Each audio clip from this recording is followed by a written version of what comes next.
folly. You know what I mean? And that's not hindering the movement. That's putting a black eye on that person and their inability to be sincere in what they say that they know. Like if you're gonna pull out a nationality card, like you better know what it means to have a nationality card. You know, if you're gonna pull out some paperwork and give somebody paperwork, you better not have copied and pasted the paperwork. Like you better have put it together yourself. You better have read through it, make sure that you know what's in there. If you don't know no word, you have a law dictionary at home that you can go and refer to, or you have some way to get yourself up to speed. You know, because a lot of the downfall that we face as far as like when we get challenged and then we can't defend the challenge is because we don't know. Not because the information's wrong or the paperwork's wrong or, well, this guy's information is sideways, so, you know, it didn't work for me or whatever the case is. You know, I remember Todd was saying one time, well, people getting in situations like that and then they say, oh, well, the paperwork doesn't work. I paid $1,500 for these paperwork and it doesn't work, right? Well, yeah, paperwork's never going to work if you're not spiritually aligned with it. Yeah, because you are going to be tested. Because you are going to be tested, especially if you're going to say, well, I don't have any card like the rest of these people out here. I have paperwork instead. And then if you can't defend why you have paperwork opposed to having a card, right? From, say, social security card, social insurance card, driver's license, birth certificate, whatever card it is that they issue, right? If we have paperwork and we can't defend why we have paperwork opposed to having a card, then you might as well put down that paperwork and stick with the cards right now and learn to live within contracts, right? Which is the whole thing with making sure when you sign, you know, reserving your rights whenever you sign anything, because this is not like overnight. Today you get this information and then tomorrow, okay, well now I have paperwork now, so everything's good. You know, like this sister messaged me like, yeah, you know, you're gonna be, it's a lifestyle. Yeah, you know, it's a lifestyle. You know, she was like, you know, you're gonna like to hear that, you know, I'm getting my paperwork together and stuff like that. You know, after so much, you know, of you telling me this and that, I'm actually gonna go over. Like, yeah, that's good, but paperwork's not gonna save you. That's right. You know what I mean? Paperwork's just paper. Like, if there's a flood and your paperwork gets washed away, then what are you gonna do? You're not gonna say that you're a martyr because now you don't have paperwork, only because you don't have a card. So is this class 3? Is that class 2? Yeah, this class 3. This class 3. Yeah. There was 2 Last classes. week wasn't one? Last week was 2. Last week was 2. Yeah. Yeah. All right. So the Universal Postal Union thing. Yes. Go ahead. I was trying to make. It's kind of a question. You see how you said the paperwork. It's just paperwork. But if somebody were to have it in, would that bring their like spirituality higher? If they had it registered, like, even though if they didn't fully understand it, and they tried their best not to do anything, like just, you know, just well, basic. Okay, let's look at it like this. Let's look at it like, if we, let's say we have two buckets right here, but we have like one spout of water, right? Like we can't pour the water in the middle of the 2 buckets to fill up both buckets. Like we'd have to fill up one and then move the spout to the next bucket and then fill up the other one, right? So like the prophet said that this is a divine and national movement. So that there's 2 things that are happening at the same time. Like it's not like this or like this. Like it's a balanced movement. So you have to be spiritually in tune with this stuff, and then you're spiritually being in tune with it is gonna pour over into the physical side. You know what I mean? Right? Like it's not that that, yeah, having the paperwork and then putting the paperwork in, or having paperwork registered, or having it filed, or whatever the case is, isn't a good thing. You know what I mean? Like, we're not saying, like, for example, you get this information, like you were oblivious to this information, and you get this information coming to this class, right? And you say, damn, this is a good thing, and then you go home, you find out that, yeah, there's this guy that, you know, put together some paperwork, and he has a seal or whatever the case is, and he put it out there for anybody to have because it works for him. And you get that, and you print it out, and you just change up, put your name on it or whatever, and then you file it. Yeah, that'll be good that you did that, but eventually you're going to get challenged for that. And then if you can't defend it, then you just voided your whole paperwork. And that's how people lose. Because they voided themselves by not knowing, like, by just not knowing one thing. You know what I mean? By, for example, like divine constitution. And then somebody says, well,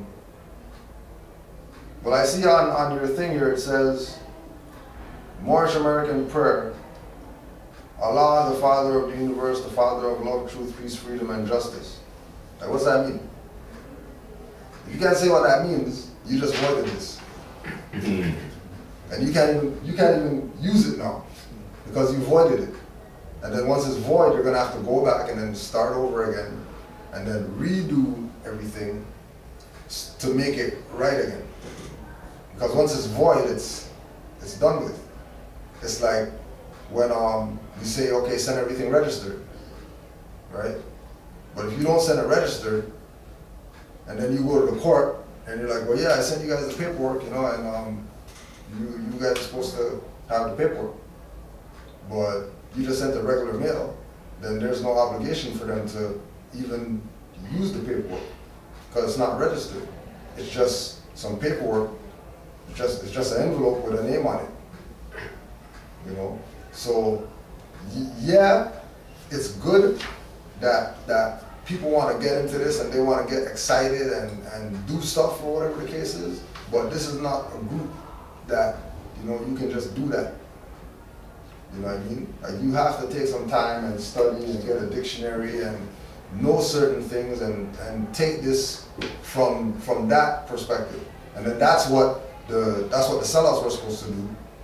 Like, actually break it down to people on that level so that they can actually know what they're getting themselves into. You know? Like everybody would go on YouTube and hear Tom say something and be like, oh my gosh, that's so amazing. I never knew that. Oh my gosh, I need to go and do something right now about this and whatever. But they never researched nothing that he said. They never went back and checked, like, you know, like if he says Christian black codes, they never went and looked for that to see what Christian black codes is and how it breaks down and the history of the Christian black code. They just base it on what he said. Or Pleasant Bay says something, puts a card on his website. And everybody's like, damn, okay, nationality's free across the world. Okay, well then I could just go to his website and just print the card, and then now I have a nationality card. And I could go to my job, or I can go to whatever and show a nationality card, and then paper? So if I take them some paper? Yeah. Oh, they have a paper down there. Yeah. Yeah, just use that. I think it's like four pages or 5 pages. Yeah, 5 pages. I'm trying to get some. You understand where he's coming from as far as the spiritual? Yes. Yeah. Yeah. You know what I mean? Mm-hmm. So, like, trust me, it's good. It's good that, for example, like, okay, for example, Moors in Court. That Moors in Court on YouTube, right? Like, yeah, that has a few thousand hits or whatever, which is excellent. People are actually going and they're watching what these Moors are doing in the court, and have like Judge Mad walking out, have, you know what I mean, all these type of things happening. But if they're not gonna research, like things that they're saying, things that they're putting out of their mouth, if they're not gonna go double check stuff, if they're not gonna go get a law dictionary and actually look up certain things that they're saying, you're just watching it for nothing. You're just watching it just to get like your little, you know what I mean? Yeah, like some entertainment. Be entertained, exactly. You know what I mean? To be entertained. Mm-hmm. You know? And then when you get backed up in the corner, now you want to try to do this stuff or try to exercise this stuff, but you weren't studying it before you got backed up in the corner. It's only because you're backed in the corner now that you're taking this information serious. Sorry. No, go ahead. Sister Erica's husband, was that his position? Um, Because he was coming to class. yeah. But did he like, he wasn't studying, or like, but it didn't go too well for him, so I'm just trying to. I don't know, to be honest with you. You know, like there's studying and then there's studying. You know what I mean? Like some people see study as, okay, I got this book, you know, took me a week to read this book, and then they're not gonna pick that book up ever again.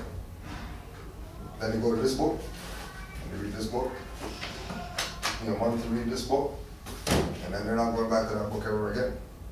And if nothing comes to them, they're not even gonna pick those up and read them again because, well, I read it already. How do you study? You know, how do you study?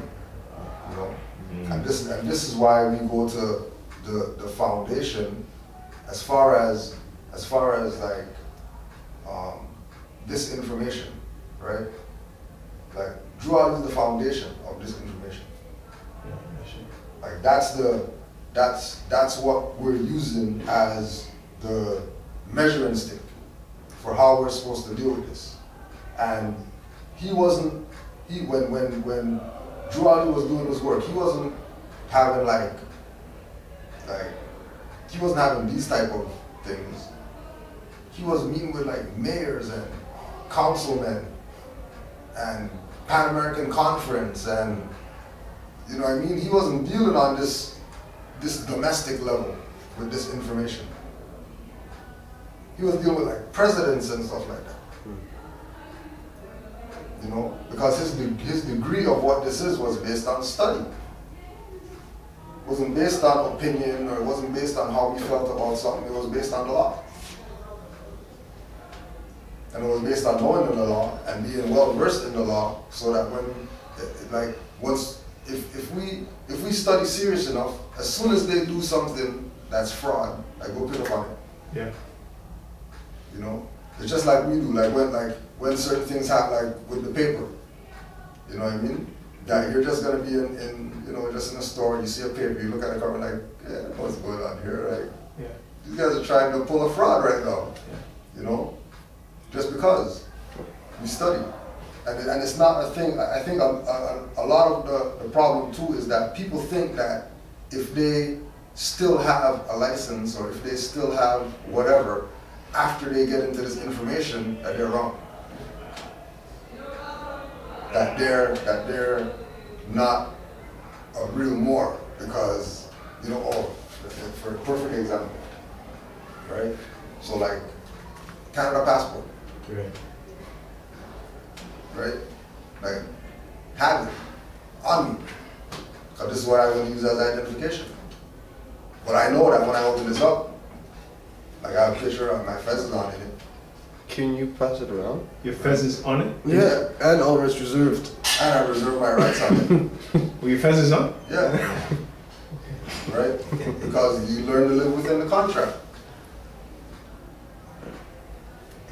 Right? Because this still isn't me. Not because there's a fez on it and I have all rights reserved. Like, this still can't identify me. But I know that it's going to identify me a little bit better because my rights are reserved on it. Do you know what I mean? And nothing's wrong with a driver's license if you know how to live within the contract.